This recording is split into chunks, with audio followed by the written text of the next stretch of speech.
हाँ जी, सारा बयान राम राम। मैं आपके साथ राजेंद्र प्रसाद बबलू खोकर। तो इसी क्लास में हम पढ़ेंगे राजकोषीय घाटा और प्राथमिक घाटा या प्राइमरी डेफिसिट। ये दोनों क्या है, इसको समझना है। सबसे पहले आपसे एग्जाम पूछे कि राजकोषीय घाटा भारत सरकार का इस साल का टारगेट क्या है 2025। भारत सरकार ने कहा है कि मैं अपनी जीडीपी का 4.4% रखूंगा। क्या? राजकोषीय घाटा मतलब फिक्सल डेफिसिट कितना रखूंगा? 4.4%। 2024 में कितना था? 4.8%। किसका? जीडीपी का। अब मैंने बोला जीडीपी, मेरे को एक बात बताओ, भारत की आज जीडीपी कितनी है? अब पीआईबी पे जाके सर्च करना, उस पे आएगा 324 लाख करोड़। क्या लिखूं आगे, डॉलर या रुपए? रुपए। क्या? रुपए हमारी जीडीपी है आज 2025 के अंत में। जब हमारा ये अनुमान है कि 15,68,936 करोड़ रुपए का हमारा फिक्सल डेफिसिट होगा, तब हमारी जीडीपी कितनी हो जाएगी? भारत सरकार ने कहा है 4.2 ट्रिलियन हमारी जीडीपी हो जाएगी। मैंने लिखा ट्रिलियन। ये ट्रिलियन क्या है? ट्रिलियन की सीधी समस्या ध्यान रखना, एक के आगे 12 जीरो लगा दो, वो 1 ट्रिलियन। 2 ट्रिलियन, 2 के आगे 12 जीरो लगा दो। 4 ट्रिलियन, 4 के आगे 12 जीरो लगा दो, वो क्या हो जाएगा? ट्रिलियन। 12 हो गए ये क्या है? ट्रिलियन। तो भारत सरकार ने कहा कि इस बार का हमारा टारगेट है राजकोषीय घाटे का 4.4 का, पिछली बार था 4। इसी क्लास में हम पढ़ेंगे प्राथमिक घाटा। तो प्राथमिक घाटा कितना भी भारत सरकार का? 2,92,598 करोड़ रुपए। इसका जीडीपी का कितना परसेंट रखना है इसको? 0.8%। पिछले साल कितना था ये? 1.3%। फिर थोड़ा याद रखना सबसे पहले कि राजकोषीय घाटा क्या है। तो राजकोषीय घाटे का मतलब है सरकार के कुल खर्च का। तो मतलब सरकार के कुल खर्च का, क्या बोला? सरकार के कुल खर्च का और उसकी कुल आय के बीच का अंतर। तो भारत सरकार ने कहा है कि इस बार वो 50 लाख करोड़ रुपए का बजट बना के खर्च करे। और कुल आय, अगर रिवेन्यू आय देखे भारत सरकार की, उधारी को छोड़ के भारत की रिवेन्यू आय है 34.96 लाख करोड़। ये हमारी क्या है? रिवेन्यू आय का मतलब हमारा कितना पैसा आया, टोटल आय कैसे? इसके अंदर राजस्व प्लस पूंजीगत जो प्राप्तियां हैं उनको जोड़ा जाता है। आपसे एग्जाम पूछे कि राजस्व प्राप्तियां पूंजीगत प्राप्तियों से कम है, स्टेटमेंट गलत हो जाएगा। कैसे? याद रखना, 34 लाख पॉइंट 96 हजार है ना, इसमें से देखो 34.20 लाख करोड़ रुपए तो राजस्व प्राप्तियां हैं। क्या है? राजस्व, रिवेन्यू। जबकि जो कैपिटल है, पूंजीगत है, वो केवल 73,000 करोड़ ही है भाई। कैपिटल मैंने बताया ना क्या क्या आएगी प्राप्ति में। भारत सरकार अपनी कोई जमीन बेच दी, तो कंपनी बेच दी, मतलब डिसइन्वेस्टमेंट। बाहर से जितना भी लोन है वो भी इसी में आता है, लेकिन उस लोन को छोड़ के ये 96,000 करोड़, सॉरी 76,000 करोड़, तो टोटल कितना हो जाएगा? 34,96,000 करोड़। क्या हमारा प्राप्तियां है, खर्चा है 50 लाख। इन दोनों का अंतर ही क्या कहलाएगा? राजकोषीय घाटा। तो देखो ये यहां पे लिख, हमारा टारगेट क्या है? 4.4 का। मिला कितने का इस बार? 4.8 हमने रहा है, टारगेट है 4.4। भारत को टोटल खर्चा कितना है? 50 लाख करोड़ रुपए, मतलब 50.65 लाख करोड़ का खर्चा है। कुल प्राप्तियां कितनी है? तो 30 लाख। अब इन दोनों का अंतर कितना आएगा? ये 15 पॉइंट, इन दोनों का अंतर, इन दोनों किसका? प्राप्तियों का, ऋण का। 15.69 लाख करोड़ रुपए का अंतर। यही हमारा राजकोषीय का। तो यहाँ पे देर का ना शुद्ध कर प्राप्तियां, तो 34 लाख में ना, ये इसके अंदर 28 लाख रुपए हमें टैक्स से मिले, 5 लाख रुपए किससे मिले? नॉन टैक्स से मिले। 73,000 करोड़ रुपए किससे मिले? कैपिटल से मिले, डिसइन्वेस्टमेंट से मिले, और टोटल उनका योग है 34 लाख। राजकोषीय घाटा समझ गए क्या होता है, इनको घटा दो। तो भारत सरकार ने टारगेट क्या रखा है, हम हमारे राजकोषीय घाटे का टारगेट है 4 हमारा रहा कितना पिछले साल 4.8 का। आपको कोविड से ध्यान रखना, कोविड में कितना था 9.2 का, फिर डिक्लाइन है, ये याद रखना है, डाटा पूछे। इसके साथ साथ राजकोषीय घाटे के कारण क्या है कि भाई ये घाटा क्यों हो रहा है, सबसे बड़ा कारण है बढ़ता सरकारी खर्च। मतलब सरकार शिक्षा पे, स्वास्थ्य पे, इंफ्रास्ट्रक्चर पे, सब्सिडी पे अधिक से अधिक खर्च करती है। बहुत सारे कहते हैं कि भाई यहाँ सबसे पहले शिक्षा लिख दी, इसका मतलब शिक्षा पे ज्यादा खर्च हो रहा है। तो 50 लाख करोड़ रुपए इस बार खर्च होने हैं, इन 50 लाख करोड़ में से शिक्षा पे लगभग 1,27,000 करोड़, कितना, 1,27,000 करोड़ रुपए खर्च होंगे। स्वास्थ्य पे खर्च होंगे 93,000 करोड़ रुपए, और सब्सिडी पे टोटल सब्सिडी जोड़ के लगभग 3.80 लाख करोड़। खाद के ऊपर सब्सिडी दे रही है सरकार 1,67,000 करोड़ रुपए की। खाने पे जो खाना डिस्ट्रीब्यूट किया जाता है, अंत्योदय अन्न योजना वगैरह सब में, उस पे 2 लाख करोड़ रुपए की। अगर ये ज्यादा बढ़ेगी, ज्यादा सब्सिडी बढ़ाएगी, सब्सिडी फ्री में जाएगी, तो क्या होगा, राजकोषीय घाटा। दूसरा, कम कर राजस्व, टैक्स कलेक्शन कम होना, ठीक। दूसरा, हमारी जीडीपी का बहुत कम टैक्स आ रहा है, यूएस वगैरह में जीडीपी का लगभग 30-40% के आसपास टैक्स आता है। दूसरा, आर्थिक मंदी, अगर आर्थिक मंदी आ गई तो पैसे नहीं आएंगे सरकार के पास, तो घाटा आएगा। बढ़ती सब्सिडी, तो सब्सिडी वाला मैं बता चुका हूं कितना सब्सिडी दी जा रही। अब आता है, देखो ये आंकड़े पड़े मैंने ऐसे बता, देखो पेंशन पे कितना दिया जा रहा है, 2 लाख, डिफेंस 4,91,000, ये जरूरी है। सब्सिडी देखो आप, ये देखो, ये टोटल सब्सिडी कर लेना आप, ये खाद पे कितना है, 1,67,000, 2 लाख फूड पे, 12,000 पेट्रोल। तो पेट्रोल पे सब्सिडी कम है, जबकि बाकियों पे सब्सिडी दो पे कितनी ज्यादा है। हेल्थ पे लगभग 96,000 करोड़ रुपए खर्च हो, ठीक। इनकी वजह से क्या होता है, बजट बढ़ता है।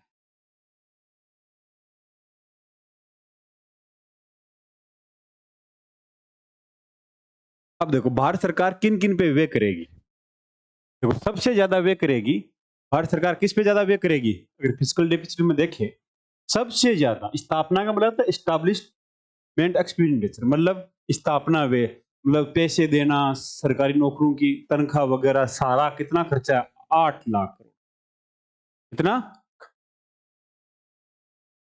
8 लाख करोड़ का। इसके साथ साथ केंद्रीय योजनाओं पे 16 लाख करोड़ खर्च होने, 16 लाख, 15 लाख, लेकिन सबसे ज्यादा ये चीज है, ये भी तो 12 लाख करोड़ रुपए किस पे दिया जा रहा है, इंटरेस्ट पे किया जा रहा है, ब्याज। ये ब्याज कौन सा ब्याज है, भारत सरकार पे 196 लाख करोड़ रुपए का 2025 तक लोन है, और आज की डेट में 181 लाख करोड़ रुपए का लोन है। अब बहुत सारे कहेंगे ओहो फिर तो विदेशों का पैसा है। इस टोटल लोन में 196 जो 25 तक होएगा, केवल बाहरी लोन हम पे 6 लाख करोड़ का है भाई, बाकी 190 लाख करोड़ रुपए भारत के लोगों के ही हैं। तो आपकी स्मॉल सेविंग स्कीम, किसान विकास पत्र वगैरह है, ट्रेजरी बिल, गवर्नमेंट सिक्योरिटी, वो सब 190 लाख करोड़ में ही, तो ये याद रखना उसका ब्याज। इसके साथ तो आपसे कोई पूछे तो टोटल खर्चा कितना आ जाएगा, 50,65,000, और हमारी जो प्राप्तियां हैं वो मैं बता चुका, और उन्हीं को निकाल दो तो क्या आ जाएगा, है। अब आता है राजकोषीय घाटा जो हुआ है, 15 लाख करोड़ रुपए का जो घाटा है हमारे, इसको सरकार कैसे पाटेगी। इसके लिए सरकार क्या करेगी, या तो रिजर्व बैंक से उधार ले, दूसरा बॉन्ड या ट्रेजरी बिल। ट्रेजरी बिल समझ रहे हो ना, ट्रेजरी बिल एक तो होता है 91 दिन का, एक 182 दिन का, एक 364, ये जारी करेगी। गवर्नमेंट सिक्योरिटी जारी करेगी कि भाई आज हम तुमको पैसे दे रहे हैं, 5 साल बाद में तुम पैसे ले लेना। या स्मॉल सेविंग या ईपीएफ, देखो ये स्मॉल सेविंग का उदाहरण देखो देखो पब्लिक प्रोविडेंट फंड है, नेशनल सेविंग सर्टिफिकेट्स है, ये स्मॉल सेविंग, इन्हीं के थ्रू भारत सरकार ब्याज लेती है, पैसा लेती है। दूसरा सीनियर सिटीजन सेविंग स्कीम है, किसान विकास पत्र है, आप इनमें इन्वेस्टमेंट करते हो, सरकार को लोन देती है, सरकार आपको उस पर ब्याज देती है, टाइम पीरियड पूरा होता है आपको पैसा। जैसे सुकन्या समृद्धि योजना आई थी, उसमें भी आप सरकार को पैसा दे रहे हो, सरकार आपको इंटरेस्ट दे रही है, फिर आपको पूरा पैसा दे। तो इन चीजों से सरकार क्या करेगी, अपना लोन जो 15 लाख करोड़ रुपए का वो पाटेगी। देखो अब सरकार ने कहा कि हमको 15,66,452 जो है डेबिट लोन लेना है, तो इन्होंने तय कर रखा है कि मार्केट गवर्नमेंट सिक्योरिटी से कितना उठाएगी, 11 लाख भारत का है। विदेशों से कितना लेगी, देखो ये रहा विदेशी ऋण, हट रहे विदेशी ऋण एक्सटर्नल डेबिट 23,000 करोड़, 15 लाख में से केवल 23,000 करोड़ का ही बाहर से ले रहे हैं। टोटल हम पे बाहरी ऋण कितना है, 6 लाख करोड़ का ही, और हमारा खुद का देश के अंदर 190 लाख करोड़। दूसरा, क्या ट्रेजरी बिल से इस बार कोई लोन लिया जाएगा, नहीं लिया जाएगा, सरकार नहीं लेगी। स्मॉल सेविंग्स है, उनसे 3 लाख करोड़ रुपए भारत सरकार जुटाएगी। ठीक, स्टेट प्रोविडेंट फंड है, उनसे 5,000 करोड़। विदेशी ऋण बता चुका, तो आपसे पूछे तो कितना गाठा है, 15 लाख का, तो ये इनसे पाटा जाएगा। समझ गए, गवर्नमेंट सिक्योरिटीज के से आपसे एग्जाम क्वेश्चन पूछे तो आप बता देना। टोटल ये है, ये हमारा व्यय हुआ, ये हमारी प्राप्तियां हुई, तो इन दोनों को माइनस कर दो, निकाल दो, ये हमारा घाटा, घाटा कितना आया, 15 लाख करोड़ रुपए, 15.69 लाख करोड़ रुपए का हमारा घाटा। अब भारत सरकार पे मैंने कहा कि भाई लोन, तो इस बार भारत सरकार 15 लाख करोड़ रुपए ला रही है, तो इस टोटल लोन को आज तक कितना लोन हो गया, देखो 2000 आज तक हम पे लोन है 181 लाख करोड़ का। 2025 के पूरे सेशन खत्म होते हैं हम पे लोन हो जाएगा पूरे भारत में 196 लाख करोड़। आप कहोगे यार ये क्या हो गया, बाहरियों का कितना है, देखो ये डाटा है, इसमें लिख रखा है, क्या लिख रखा है, आंतरिक देनदारियां, मतलब जो इंटरनल है भारत की है आज तक, आज की डेट में 175 लाख, कितना, 175 लाख किसका है, आंतरिक है। 6 लाख बाहर से लिए आज तक टोटल लोन, 2025 तक लास्ट तक 6,63,000 ही बढ़ेगा बाहरी, हमारा आंतरिक 190, तो टोटल कितना होगा, 196 लाख, ये 181। अब आपसे एग्जाम पूछे तो ये ध्यान रखना, कोई बहुत सारे कहते हैं ना बाहर से अंदर से कितना है, इस पे भारत सरकार ने क्या कहा है कि बाह्य ऋण कितना है, एक्सटर्नल हमने कितना ले रखा है, 6 लाख करोड़ का, 6 लाख लास्ट में जाके 6,63,000 करोड़ का। और आंतरिक ऋण में सबसे ज्यादा कौन गए, सिक्योरिटी, गवर्नमेंट बॉन्ड्स वगैरह, उनसे मिलकर स्मॉल सेविंग वगैरह का उनका पैसा, किसान विकास पत्र वगैरह का उनका पैसा है, एग्जाम पूछे तो ये बताएं। दूसरा, आपने कहा कि भाई यार ये तो बात सही नहीं है, इतना लोन सही नहीं है, सही नहीं है ना 190, हमारा बजट कितना है 50 लाख करोड़ का साल, उसमें भी सॉरी 34 लाख का है। हमारी जीडीपी कितनी है आज के टाइम, हमारी जीडीपी है 324 लाख करोड़ रुपए की, आज के दिन हमारी जीडीपी है, पीआईबी पे जाके देखा 2025 तक हम पे लोन कितना हो जाएगा, 196 लाख करोड़, कितना हो जाएगा 196 लाख। 2025 के अंत में हमारी जीडीपी कितनी हो जाएगी, 4.27 ट्रिलियन डॉलर।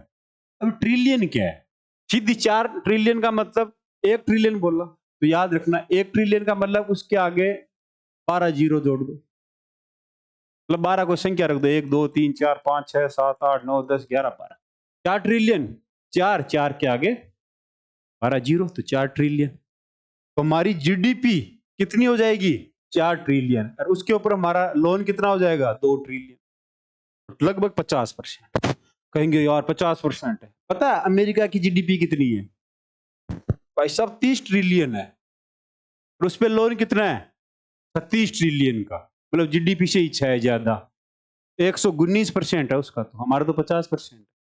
दूसरा, उसकी जीडीपी ग्रोथ 2.2% है यूएस की, हमारी कितनी है 6.5 की है। हम उसे पहले पार्ट देंगे ये लोन, ठीक है। आपसे जो चाइना है, चाइना पे कितना है, चाइना की जीडीपी है 17 ट्रिलियन, कितनी 17 ट्रिलियन,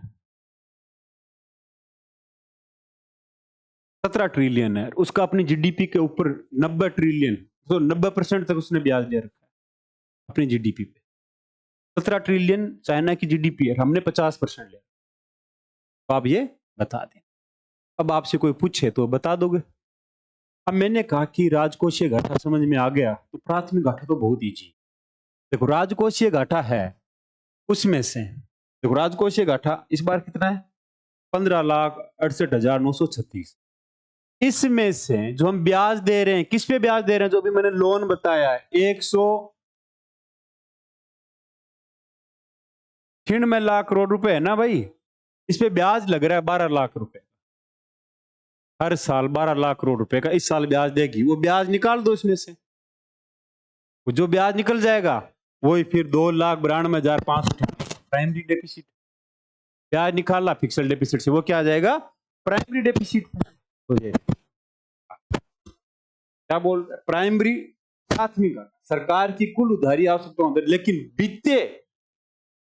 वित्तीय ऋणों पे किए गए ब्याज भुगतान को शामिल नहीं होता है। कि मतलब जो पिछले सरकारों ने ब्याज लिया है, जो ब्याज दे रहे हैं पुराने ऋणों पे, उनको घटा दो। उनको घटा दोगे तो सरकार की कुल देनदारी की भाई इस बार सरकार कैसा काम कर रही है। तो राजस्व घाटा कितना है 15,68,936 करोड़। ब्याज कितना दे रहे हैं 12,76,338 करोड़। ये माइनस कर दो तो कितना बचा 2,92,598 करोड़। ये प्राइमरी डेफिसिट, ये हमारा घाटा है सरकार का, प्रेजेंट सरकार का। कि मतलब जो जीडीपी का कितना है 0.8% सरकार ने का इतना रखेंगे। तो आप आपसे कोई पूछे कि टारगेट, ये देखो इस बार सरकार ने क्या टारगेट रखा है प्राइमरी डेफिसिट का 0.8%। पिछले साल कितनी मिली 1.3। फिस्कल डेफिसिट कितनी है 4.8 थी, अब टारगेट कितना है 4.4। आपसे एग्जाम पूछे क्या प्राइमरी डेफिसिट रिवेन्यू डेफिसिट से कम है।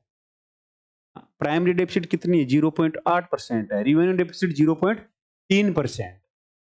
ये दोनों समझ लेना, ठीक। अब मैं बोलूं भाई भारत सरकार सबसे ज्यादा पैसा देखो इस पे खर्च कर रही है 12 लाख करोड़, इस पे है ब्याज पे। यही ब्याज घटाना है, ये ब्याज यहां पे घटाया तो क्या आ गया हमारा प्राइमरी डेफिसिट जो हम दे रहे हैं।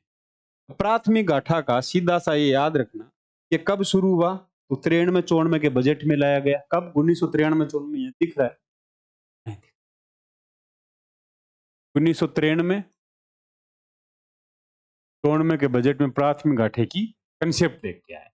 ये केवल नई उधारी की आवश्यकताओं को दर्शाते हैं कि भाई पुराने ऋण हैं उनका भुगतान का भार नहीं दर्शाना है। यदि प्राथमिक घाटा शून्य है और ऋणात्मक है तो संकेत करता है कि सरकार केवल ब्याज चुकाने में सक्षम और अधिशेष में है। आपसे कोई पूछे कि प्राथमिक घाटा भारत सरकार का 0 है तो अच्छी बात है गलत है, अच्छी बात है। माइनस है तो बहुत अच्छी बात है। तो भारत सरकार का प्राथमिक घाटा घट ही रहा है ना, बढ़ तो नहीं रहा। 0.8 आ गए। तो आपको ध्यान रखना इन चीजों के बारे में पूछे तो आपको जवाब देना है। इसके साथ सारा बयान राम राम, जय हिंद, जय भारत।